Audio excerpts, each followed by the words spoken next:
ये वाला हफ्ता बहुत ही बढ़िया रहा क्योंकि मैंने अपने विंटर की पहली राइड करी और हम गए थे मैक्लोडगंज और धर्मशाला। और आज ही मैं वापस आया और वापस आते ही मैं न्यूज़ पढ़ रहा था और मैंने काफ़ी आर्टिकल्स पढ़े, इंटरनेट पे भी काफ़ी आर्टिकल्स पढ़े, यूट्यूब पे भी वीडियोस देखी। और जो वीक बढ़िया नहीं रहा वो नहीं रहा KTM लवर्स के लिए। जितने भी KTM के फ़ैन हैं उनके लिए एक शॉकिंग न्यूज़ आई है। KTM जो एक टाइम पर MotoGP और परफॉर्मेंस बाइक का बादशाह था, अब एक बड़े फाइनेंशियल क्राइसिस के बीच में है। KTM is facing major challenges.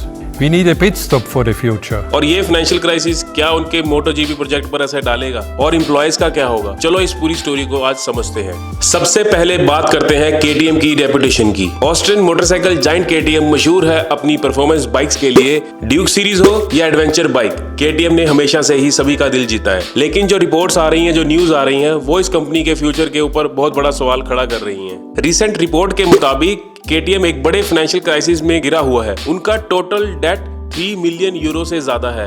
और सबसे शॉकिंग बात तो ये है कि कंपनी अपने एम्प्लॉयज की सैलरी और क्रिसमस बोनस तक देने में असफल रही है। इमेजिन करो वो एम्प्लॉयज जिन्होंने दिन रात मेहनत करके इस बाइक को बनाया है और जो काम कर रहे हैं, अब उनको सैलरी तक भी नहीं मिल पा रही है। ऑस्ट्रियन चैम्बर ऑफ लेबर के प्रेसिडेंट ने कहा है कि KTM अपने कमिटमेंट्स को पूरा करने में असफल हो रही है और ये एक अलार्मिंग सिचुएशन है। दिसंबर और जनवरी में KTM ने प्रोडक्शन सस्पेंड करने का भी प्लान बनाया है और 300 एडिशनल जॉब्स कट की भी बात हुई है। सोचा था कि 750 ले ऑफ इनफ होंगे, पर अब ये नंबर बढ़ रहा है। अब आती है सबसे बड़ी बात कि क्या ये फाइनेंशियल क्राइसिस KTM के MotoGP प्रोजेक्ट पर इफेक्ट डालेंगे। KTM ने कहा है कि MotoGP प्रोजेक्ट पे इसका कोई असर नहीं होगा, पर यह बात जितनी अच्छी लगती है उतनी ही क्वेश्चनेबल है। राइडर्स जैसे पेड्रो अकोस्टा और उनके मैनेजर इस सिचुएशन को लेकर काफी चिंतित है। उन्होंने कहा है कि जब कॉन्ट्रैक्ट साइन किया था तब KTM की फाइनेंशियल स्टेबिलिटी का एश्योरेंस दिया गया था, लेकिन इस क्राइसिस से उनका ट्रस्ट जो है काफी हर्ट हुआ है। अकोस्टा जो एक प्रॉमिसिंग MotoGP राइडर है, उनके लिए ये न्यूज काफी डिप्रेसिंग है।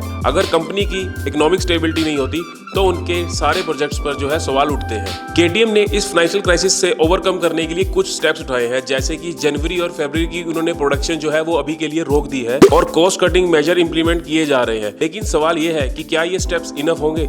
आखिर MotoGP जैसे प्रोजेक्ट को सस्टेन करना कोई आसान काम नहीं है। अब ये सिर्फ KTM की प्रॉब्लम नहीं है, ये पूरी इंडस्ट्री के लिए एक लेसन है कि जब KTM जैसी बड़ी कंपनी क्राइसिस का शिकार हो सकती है तो इसका इम्पैक्ट रेसिंग और बाइकिंग कम्युनिटी पर भी सीधा पड़ता है। जो MotoGP के फैंस हैं उनके लिए ये न्यूज काफी शॉकिंग हो सकती है और काफी लोगों के लिए MotoGP एक स्पोर्ट्स नहीं है, वो एक इमोशंस है। अगर KTM इस क्राइसिस से नहीं निकला तो MotoGP फैंस के लिए ये एक बड़ा लॉस हो सकता है। तो ये थी video tough fight of KTM जो अभी लड़ रहा है अपने फाइनेंशियल क्राइसिस से। अगर आप MotoGP के फैन हैं और KTM लवर हैं तो आपको क्या लगता है कि KTM इससे ओवरकम कर पाएगा? आप अपना ओपिनियन नीचे कमेंट में जरूर शेयर करें और ऐसे और मोटो अपडेट्स के लिए आप चैनल को जरूर सब्सक्राइब करें। मिलता हूं आपको अगली वीडियो में। Till then ride safe.